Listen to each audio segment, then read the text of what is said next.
같이 하나님을 경외하는 마음으로 자리에서 일어나셔서 오늘 우리에게 주시는 말씀 출애굽기 22장 16절에서 31절 말씀을 함께 교독하겠습니다.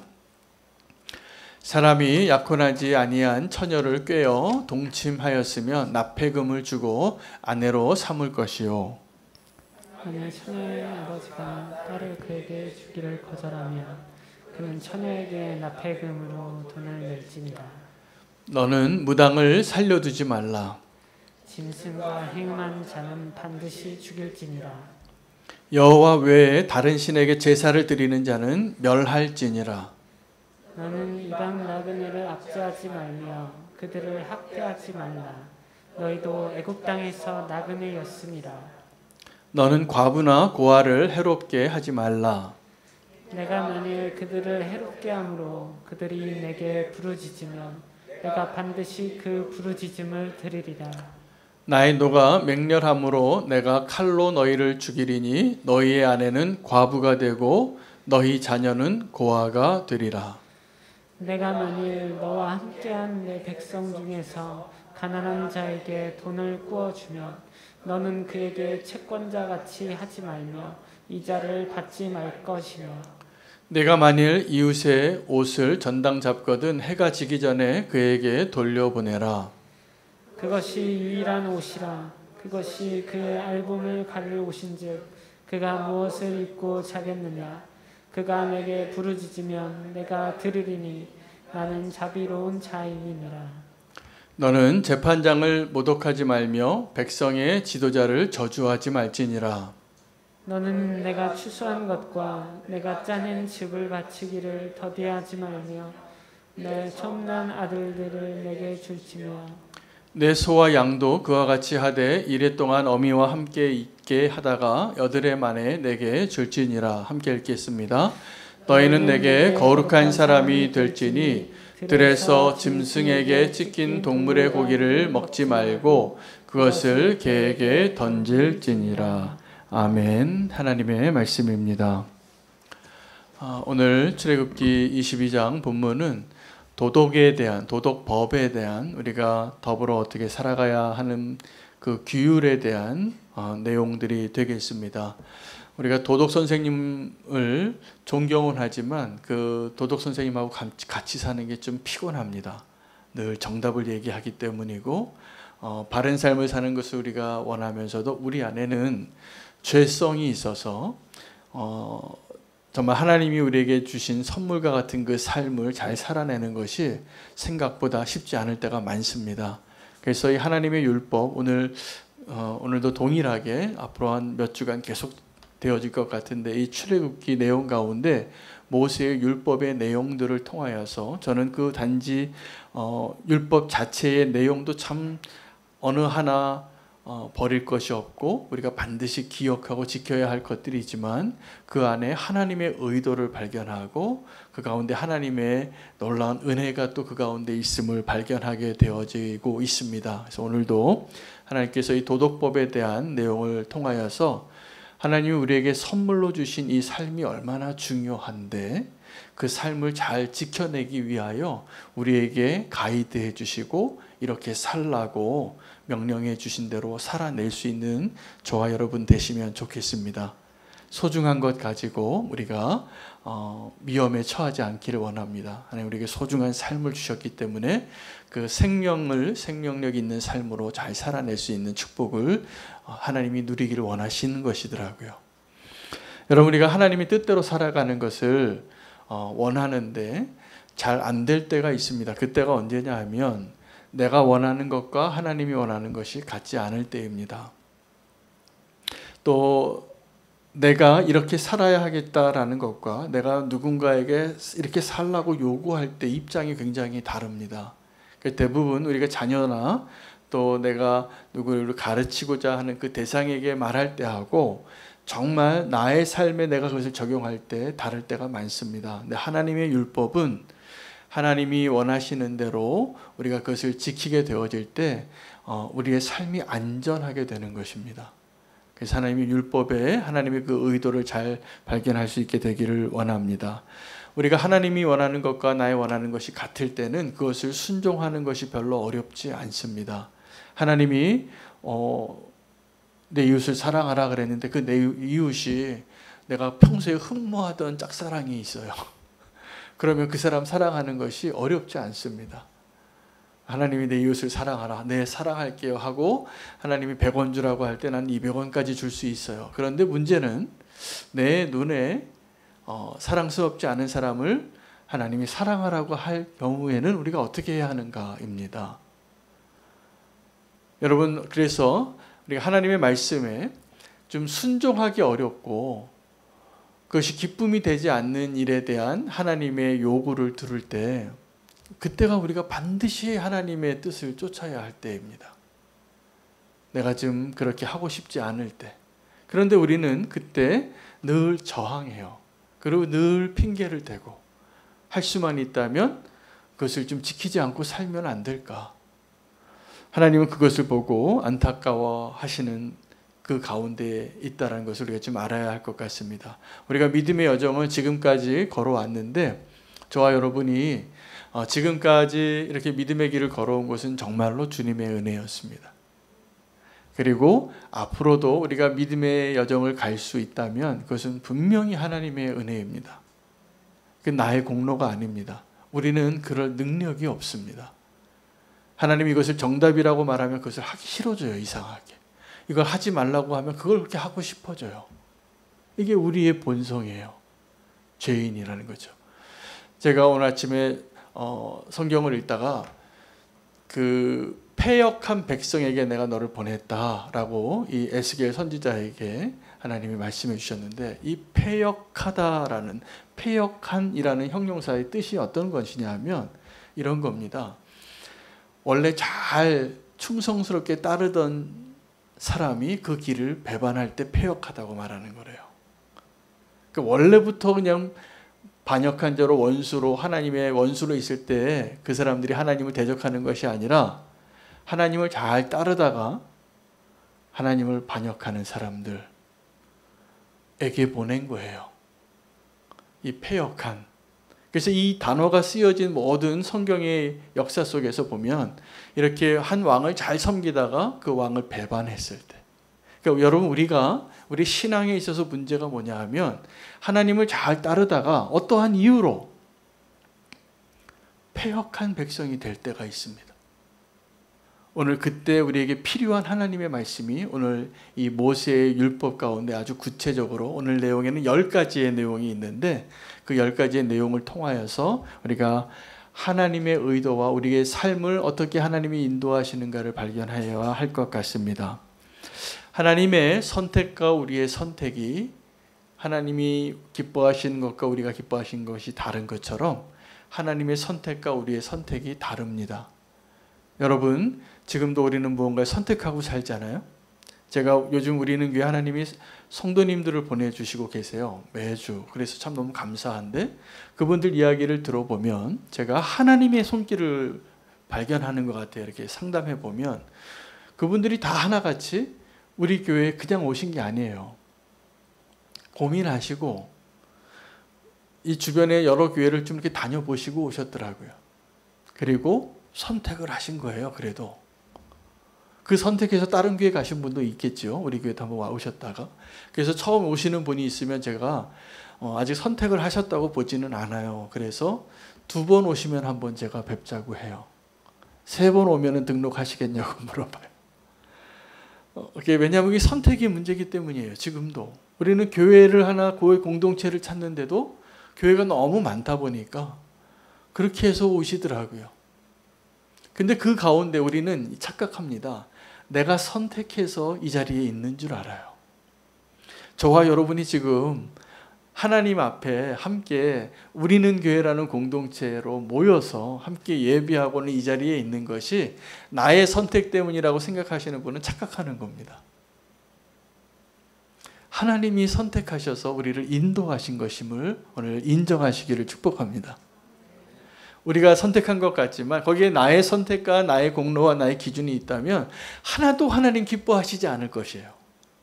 그것이 나의 의로움을 드러내던 아니면 나의 뭐 최선의 비교해서 최고의 선택을 했던 그것이 하나님이 우리를 칭찬하시는 이유가 아니에요.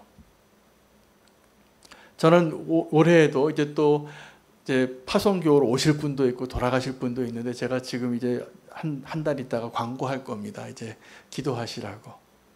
그래서 어떤 선택을 하실지 저는 기대가 돼요. 이게 마음고생을 제가 제일 많이 하거든요. 그때. 그 선택에 대해서 제가 아무것도 할 수가 없어요. 그냥 기도할 뿐이에요. 근데 그 선택은 하나님이 기뻐하시는 그 선택이 되셔야 합니다.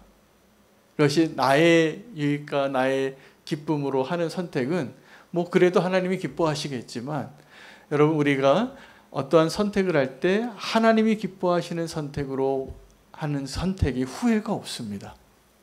후회가 없습니다. 근데 하나님의 선택이 후회가 없으세요. 하나님이 뭐라고 말씀하셨냐면 나는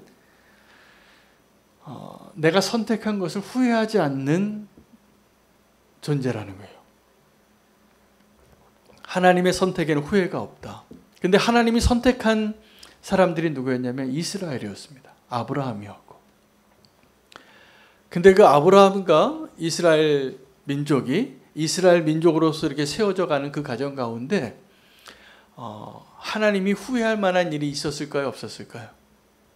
너무 많았습니다. 여러분 가장 대표적인 하나님의 후회가 언제 있었습니까? 그들이 왕을 요구해서 왕을 세웠는데 그 사울 왕이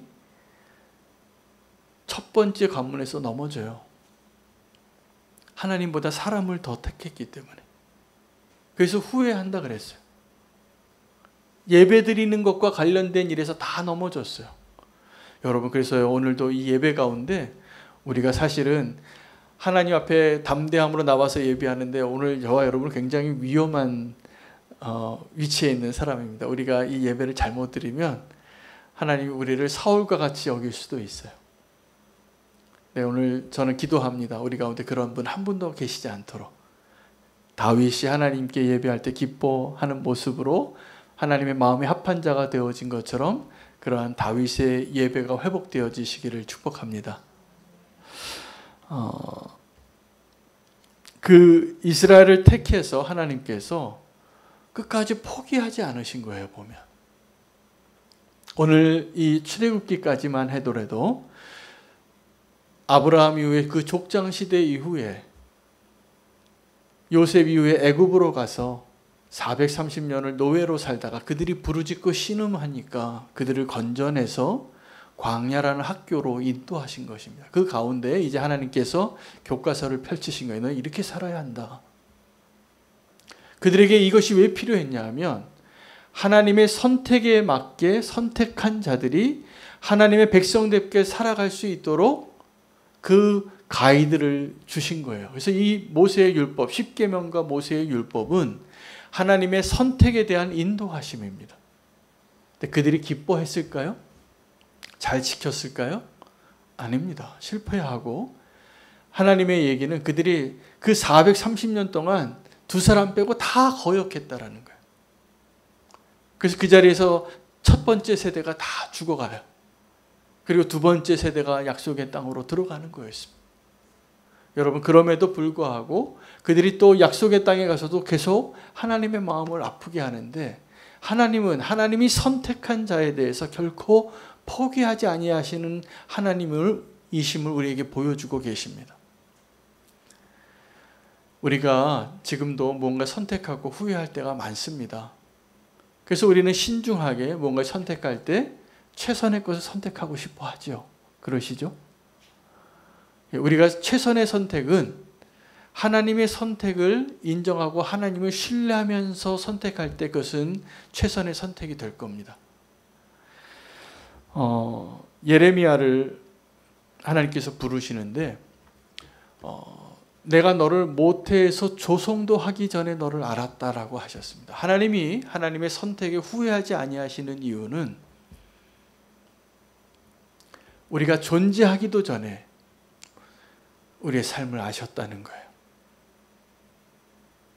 우리의 시작과 끝을 다 아시고 우리를 부르셨습니다. 그래서 오늘 저와 여러분이 예수님 믿고 구원받고 오늘 이 예배의 자리에 함께 있는 것은 하나님 우리를 아시고 부르신 거예요. 할렐루야. 그래서 그것을 꼭 믿으시기 바랍니다. 하나님이 우리를 부르실 때 그냥 부르신 게 아니고 이제 우리의 삶을 인도하실 때 하나님을 좀 믿으세요. 정말로. 근데 하나님을 믿지 않으니까 하나님의 뜻대로 순종하기도 어렵고 하나님을 따라가면서도 우리는 계속 방황하고 번민하고 고민을 해야 하는 거예요.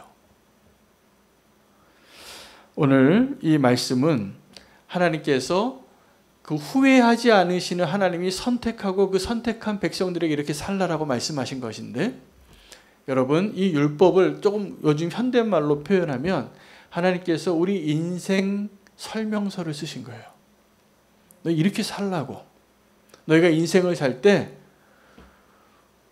혼전 순교를 지키라고, 성적인 순교를 지키라고, 그리고 약자들을 좀 도와주라고, 다른 신을 우상을 숭배하지 말라고, 돈을 좀 꺼줬으면 채권자같이 굴지 말라고, 이런 내용들이 아주 디테일하게 들어가 있는데, 이 내용들 가운데 여러분 이 하나님께서 우리에게 이렇게 살라라고 말씀하면 우리는 벌써부터 숨이 탁 막히는 경우가 있습니다. 그래서 이 모세의 율법은, 오늘 이 윤리적인 도덕적인 법은 우리를 아시는 분이, 우리를 창조하신 분이 이렇게 살라라고 말씀해 주시는 거거든요. 근데 어떤 것까지 아시냐면 우리가 범죄하고 죄 지을 가능성이 있는 것을 아시기 때문에 이렇게 말씀하셨는데, 하나님의 모세의 율법 가운데 이렇게 하지 말라라고 명령하신 것은 다 우리 안에 그렇게 하고 싶은 마음이 있다는 것을 아시면 됩니다. 이렇게 하라라고 말씀하시는 것은 우리가 그거 그렇게 하기 싫은 자인 것을 아시면 돼요. 근데 여러분 우리는 이 창조자가, 어떤 물건을 만든 사람이 제품을 팔 때 만들어 놓은 설명서가 있잖아요.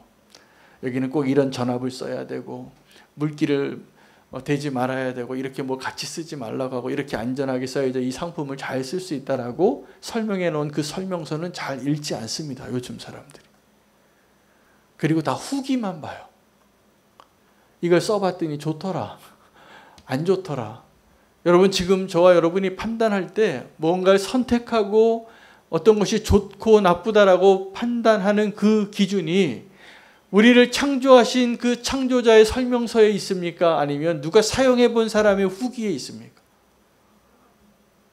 후기에 따라서 사는 경우가 많아요. 어디가 어느 음식점에 가야 될지 우리는 갔다 온 사람이 여기 뭐 좋더라, 사진 올려놓은 거, 여기 뭐 서비스가 어떻더라, 맛이 어떻더라, 그거는요 전부 다 우리랑 똑같은 수준의 사람들이 경험해 놓고 쓴 후기입니다. 이 세상에서 사람들이 도덕적으로 어떠한 가치관에 대해서 나라마다 문화마다 그 다른 기준을 가지고 살아가는 이유는 다 이 후기예요.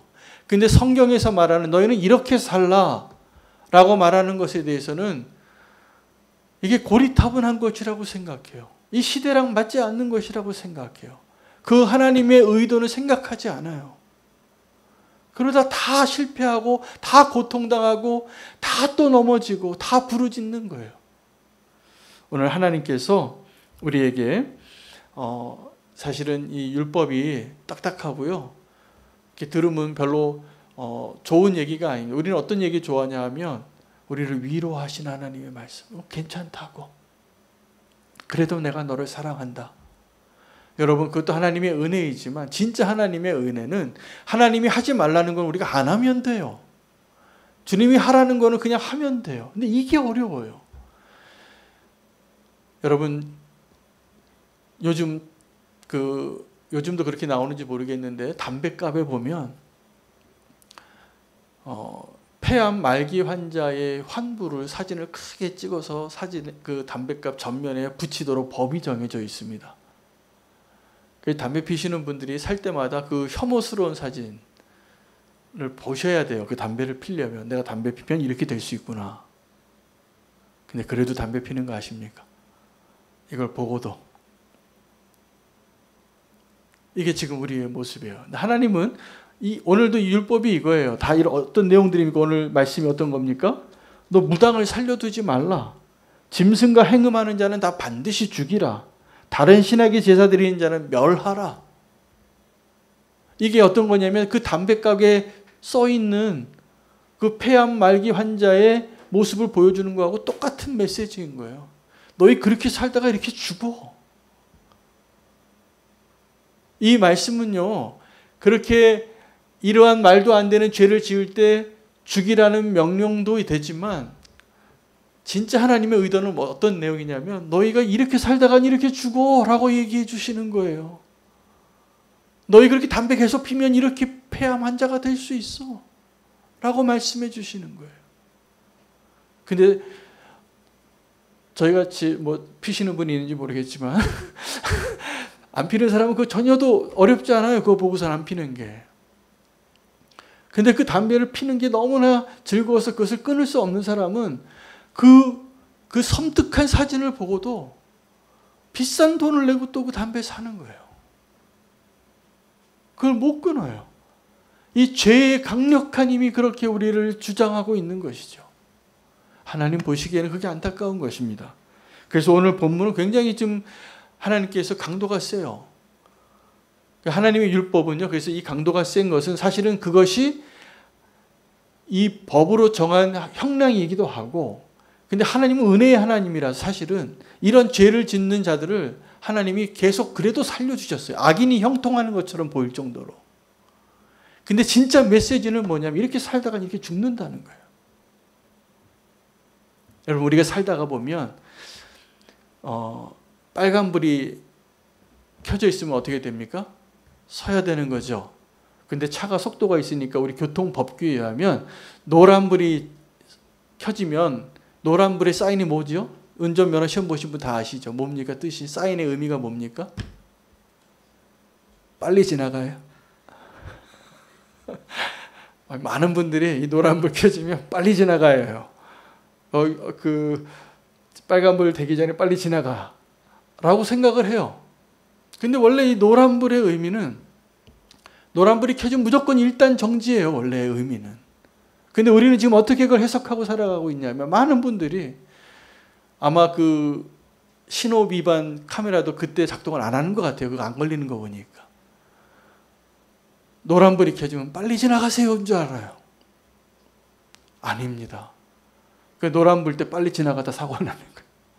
파란불일 때만 지나가야지 되는 거잖아요. 우리의 약속이잖아요. 이 사회에서 우리가 교통사고 내지 않기 위해서 이렇게 서로 상대편에서 오는 차가 사고 내지 않으려면 이 사인을 약속한 사회적인 규범을 같이 지켜야 되는데 안 지켜도 살았거든요. 그러다 보니까 지금 저와 여러분이 지금 살아가고 있는 사회가 이 노란불일 때 일단 멈춤이 아니라 빨리 지나가세요로 해석하고 살아가고 있는 시대가 되어버렸다는 것이죠. 우리가 지난 날에, 이번 달인가요? 이번 달이죠. 우리가 전교인 수련회를 가서 로마서를 통독을 하면서 로마서의 구조를 제가 2번 설명을 드렸습니다. 이 로마서는 하나님의 복음에 대해서 설명하는 가장 체계적으로 잘 설명한, 논리적이고 설득력이 있고 하나님의 복음의 능력이 드러나는 위대한 서신서인데, 이 복음의 시작이 뭐냐예요.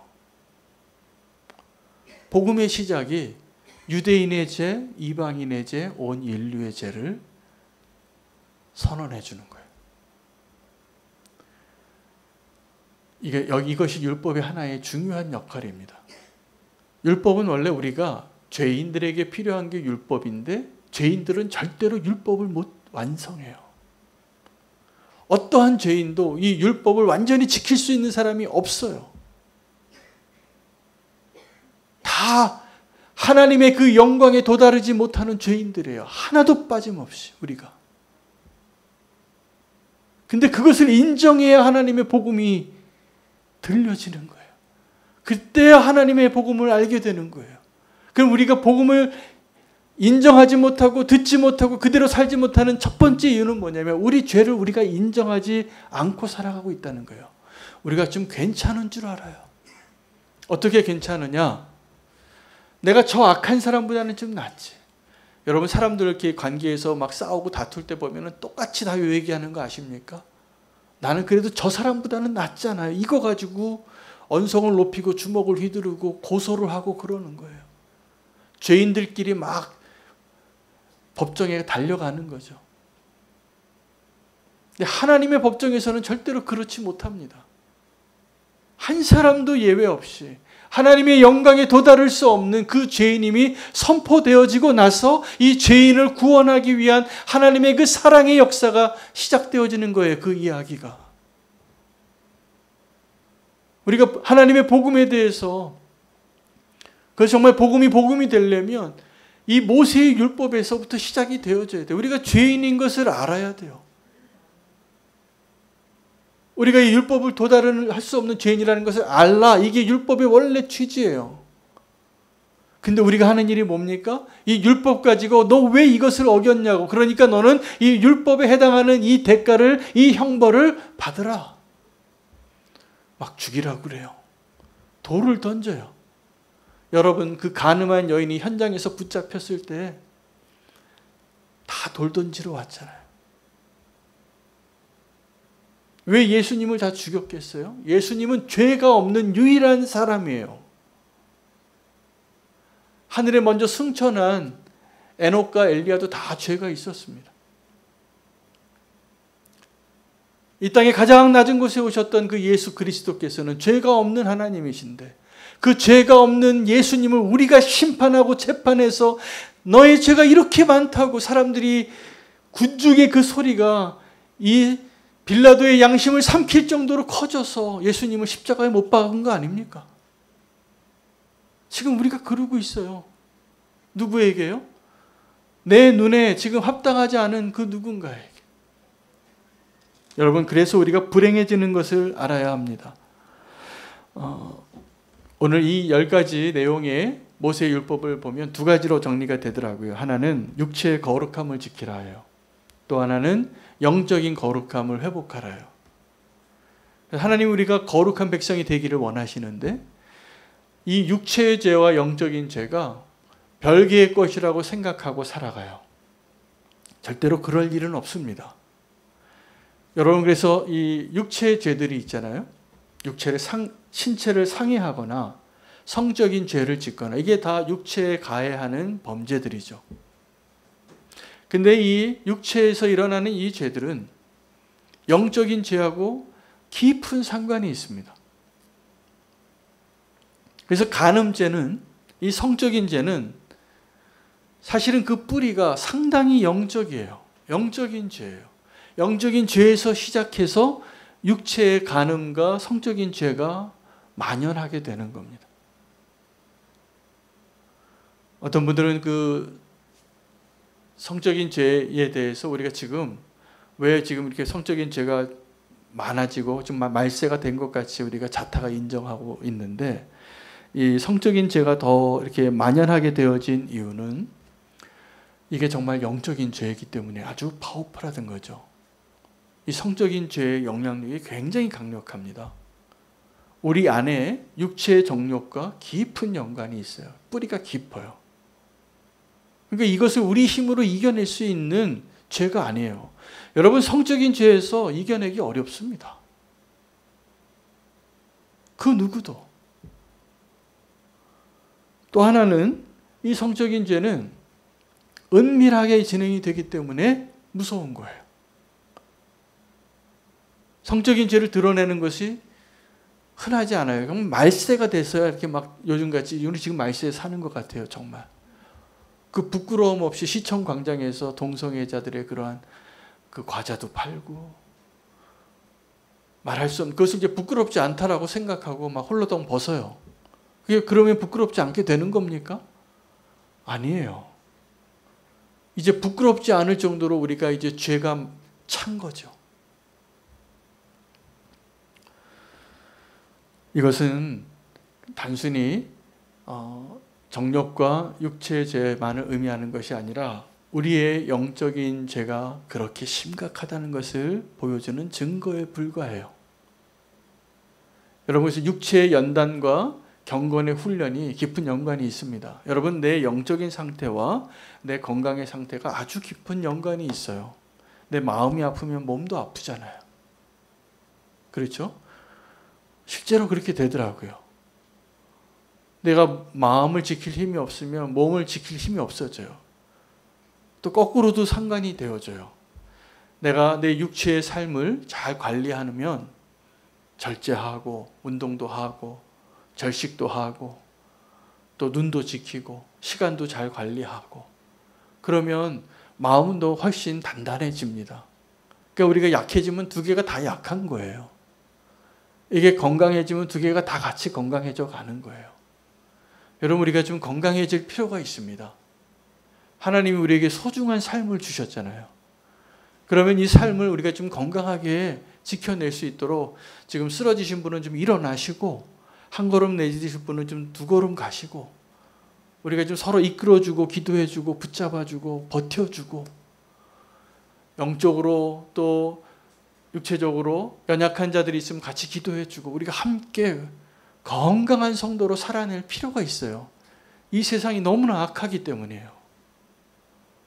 할렐루야. 우리가 그렇게 살라고 하나님이 우리를 공동체로 불러주신 거거든요. 제가 참 감사한 것은 우리는 교회 공동체가 참 건강하다는 걸 느껴요. 감사하게도. 누가 연약한 자가 있으면 그분을 위한 그 중보의 기도가 뜨겁습니다.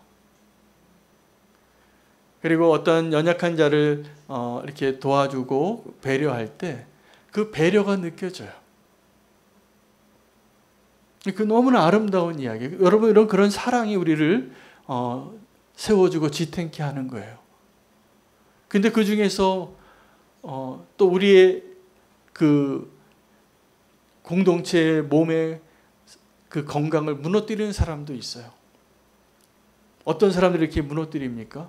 교만하거나 너무 이기적이거나 너무 무지하거나 너무 연약하거나. 여러분, 그래서 우리가 정말 힘을 좀 내시면 좋겠어요. 그래서 하나님이 기뻐하시는 건강한 믿음의 공동체를 세우고 이 하나님께서 우리에게 맡겨주신 사명을 감당하게 되어지는 것이 우리가 건강하게 사는 길이에요. 할렐루야. 그 사명을 기쁨으로 감당하시기 바랍니다. 힘들어도. 근데 그게 우리가 사는 길이에요. 오늘 이 율법에 대해서 좀 우리가 좀 생각해 볼 것은 함께 더불어 살아가기 위해서 우리가 지켜야 할 약속들이 있는데 아까 제가 신호등 얘기도 했잖아요. 우리가 함께 편안하고 안전하고 행복한 삶을 살기 위하여 서로 약속한 그 법들을 잘 지키면 이 사회의 유지 비용이 훨씬 조금 듭니다. 근데 그 약속들을 지키지 않는 사회에서 살아가면 훨씬 많은 비용을 들어야지 겨우 우리가 안전하고 평안하게 살아갈 수 있습니다. 이게 선진국과 후진국의 차이예요. 기차를 탔는데 이 기차를 탈 때 승차권을 다 구입해서 타야 됩니까? 안 구입하고 타도 됩니까? 구입해서 타야 되잖아요. 근데 누가 검사를 안 해요. 그러면 여러분은 그때 표를 사십니까? 아니면 그냥 아무도 없네 그러고 그냥 타십니까? 요즘 우리는 다 대부분 제가 기억하기는 어렸을 때 기차에서 이걸 검사를 했어요. 표 좀 보여주세요. 그럼 승무원이 다 지나가면서 보고. 요즘도 그러는지 모르겠는데 많이 없어졌더라고요. 이 개찰구에서도 안 하고 다 자동문이 되기도 하지만. 근데 그런 비용이 안 들면 다 신뢰를 지키면 우리가 훨씬 더 살기 좋은 함께 더불어 살아가는 사회가 되는 것이죠. 여러분, 질서 하나 지키는 것도 서로 다 그 약속을 지키면 훨씬 유익이 많습니다. 제가 어떤 선교지에 갔다가 정말 그런 경험을 처음 해봤어요. 비행기를 타야 되는데 공항에 들어섰는데 질서가 무너진 거예요. 이 들어가는 마지막에 문은 1차선인데 3차선이 보이는데 사람들이 다 어떻게 공통적으로 질서의식을 가지고 한 대 들어가면 서로 좀 양보해서 순서를 지켜주겠다는 공동의식이 있으면 흘러갑니다. 근데 그게 없으면 어떻게 되냐면 화가 나고 상황이 어렵고 짜증이 나니까 서로 그 조그만 1차선에 머리를 들이대고 움직이지를 못하는 거예요. 차가 몇 킬로가 줄을 섰어요. 그 질서가 없어서. 그래서 제가 그걸 알았어요. 그때 이게 사람들이 서로 약속을 지키고 살아가는 것이 이렇게 중요하구나. 여러분, 하나님과 저와 우리와의 그 약속을 지키고 살아가는 것이 정말 우리의 삶을 하나님이 정말 안전하게 살게 하고 우리를 위한 하나님의 축복입니다. 그래서 하나님이 말씀에 기록되어진 대로 이렇게 좀 살라고 하면 그냥 그렇게 좀 사세요. 근데 우리는 그걸 싫어해요. 꼭 그거 좀 그렇게 반대로 아니면 다른 길로 가고 싶어하는 성향이 있어요. 우리가. 왜요? 우리가 죄인이기 때문이고 우리가 거기에 받은 상처가 있기 때문이에요. 근데 순종을 잘하는 분들이 있어요. 그냥 이렇게 살라고 하면 그렇게 사는 게 다른 사람보다 훨씬 쉬운 사람들. 여러분, 할렐루야, 이게 은혜입니다. 오늘 우리가 그렇게 되어지기를 축복합니다. 그리고 하나님이 그렇게 인도하시는 대로 살아가는 것이 하나님이 우리의 삶을 지키기 위한 가이드를 주신 이유예요. 여러분, 우리가 살아갈 때 죄 지을 때 좋은 친구가 있습니다. 그 나쁜 친구예요. 근데 우리가 구원받을 때 좋은 친구가 있습니다. 자기 걸 희생하고 자기 자리를 내어주는 친구가 있죠. 여러분, 그런 친구 있으십니까? 주변에? 있으세요? 네, 지금 고개를 끄덕이신 분은 그렇게 사셨던 분이에요. 그렇게 없습니다. 그런 친구가. 지금 내가 구원받는 그 자리에서 자기 자리를 양보하고 자기 생명의 그 구명정을 내줄 수 있는 친구가 있는가 없는가 한번 생각해 보세요. 그 친구가 없다면 이제 우리에겐 사명이 생긴 겁니다. 내가 그러한 마음으로 사시는 거예요. 할렐루야. 이게 하나님이 우리에게 보여주신 십자가의 삶이에요. 이게 복음이에요. 복음은 다른 게 아니에요. 우리를 위하여 자기 생명을 내어주신 그분을 믿고 따라가는 삶이에요.